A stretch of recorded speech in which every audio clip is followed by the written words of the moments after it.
In today's video, we're going to be looking at a quicker way to access the search bar. There are multiple ways of currently doing this in Windows 10. Previously, we've looked at the quick access guide, and when we press Windows key and the Q key, it will bring up our quick access guide ready for us to search. You can also press the Windows key and the S key, which will bring this up ready to search too.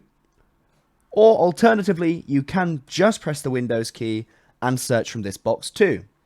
There are several ways to do this in Windows 10, as each different shortcut brings attention to a different thing. For example, Windows S is exclusively for searching, whereas if you press Windows Q, you get your quick access too. But they both ultimately will do the same thing. Thanks for watching. Visit kazicom.com for information on IT support, cloud solutions, Office 365, and many more services.